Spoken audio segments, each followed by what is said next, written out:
talking to Geoffrey Lipman, one of the sustainable tourism industry and the tourism industry's true visionaries for many years, at a changing point in his career. So it's probably best for me to ask Geoffrey exactly what you're going to do now and why. Well, first of all, let me put this into perspective. When you say visionary for many years, what you actually mean, someone who is very old and probably should move on. That too. And that's what I'm actually going to do. I'm going to stay involved with the WTO. I'm going to step down from the formal role of Assistant Secretary-General, which I've held now for 4 years. And I'm going to go back rather to where I was as an advisor for part of my time, working on issues related to the green economy and working from outside rather than from inside, number one. Number two, I've established with my good friend Ghassan Aidi, the president of the International Hotel and Restaurant Association, a foundation whose purpose is to advance tourism within the framework of the green economy. We use the buzzword sustainable tourism mobility and smart tourism, clean, green, ethical and quality. And we're going to use that vehicle to, if you like, push the framework forward, ask the challenging questions and provide some, it's pretentious to say thought leadership, but at least some serious thinking on the issue beyond the towels in the bath and the certification programs into how is this sector going to adapt to a post-Copenhagen climate regime where it's not a question of arguing we're going to play our part, but actually doing their thing to reduce their carbon footprints. So that's the second thing I'm going to do. The third thing is I'm going to move back to Brussels. I'm going to engage with a boutique public affairs activity, organization which already exists, working on EU and funding activities. And I'm going to put a tourism dimension into their business, which until now has not had it. And last but not least, I'm going to focus on China, because I believe China is really the next frontier in tourism. It's going to be the biggest inbound and outbound market by 2020, if not before. And I have a huge admiration for the way that country has thought through the development of its tourism and how it's using tourism almost as a model for stimulus programs. And I'm going to work to see if it can become a model for transformation in the green economy. So it's not retirement. No, not retirement as well. There's a massive list of things to do. To recap, where do you think we are now in this movement towards the green economy in the tourism industry? At the very, very, very beginning moment. All the past is prologue. We were not fast to embrace the green movement. We were not the first to look at corporate social responsibility, maybe because we weren't the worst offenders. But be it as it may, we're finally caught up to where the rest of industry is. And we are going to have to do a lot of changing if we really want to do, as many people say, play a leadership role in this green economy transformation.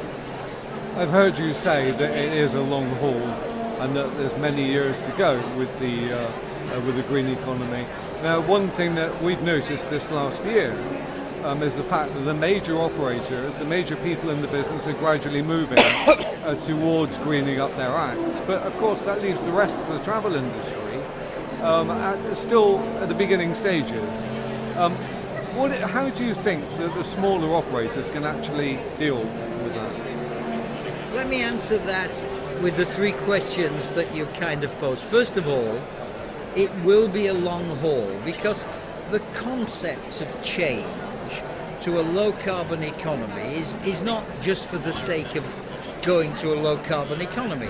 It's to achieve by 2050 a stabilization in our carbon emissions and in the temperature of the Earth. So we have to see that kind of a time scale to achieve the ultimate goal. But as Lord Stern and others have pointed out, if you start earlier, it costs less, and if you're one of the early movers, you have a business advantage. So I'm seeing a time frame from 2012, when the original Kyoto Agreement has to be renewed by some Copenhagen-based understanding, to 2050, with a very important staging point in 2015, because that's when we have to reach some achievements in terms of the Millennium Development Goals, reducing extreme poverty, and 2020, when the first real bite of climate reduction is being of greenhouse gas emission reduction is being targeted, and where the Europeans are saying we will reduce by something between 20 and 40%, and others are saying we'll reduce by 10 to 15%. There's no fixed position on it. But so it's a 25 to 40 year time frame of change, starting with a serious set of agreements now. That's point number one. Point number two, yes, the big players are moving, but they're not moving particularly rapidly. If you look at what's happening in the companies who are part of the Global Compact, 5,000 companies, there are very few tourism players who have committed to the sort of transparency and the reporting and the social standards that those companies have committed to. And the tour operators are making their own rules. They're not necessarily following the broad industrial rules. So on your second point, they're starting to. We've seen a little bit. On the third point, for the 80% of the industry that's the small and medium enterprises, we have to give them the vision and the tools and the financing. And when I say we, it's part public sector, part private sector, has got to give them these things. And in the poorest countries, we've got to pay for it as well, because they don't have the capacity to do that. Finally, I know that one thing that you've been very, very concerned with is the STEP Bank, the STEP Sustainable Tourism Programme for economic development and for pro-poverty, etc., etc. Where do you think that is at the moment? That one is certainly embryonic. Another reason why Copenhagen is so important is that it's going to produce an immense amount of financing. People are saying at the moment that a key sticking issue is how much money is going to be put in place to help the poorest countries adapt to a regime of low carbon. Now, this could be trillions of dollars over the next 30 or 40 years.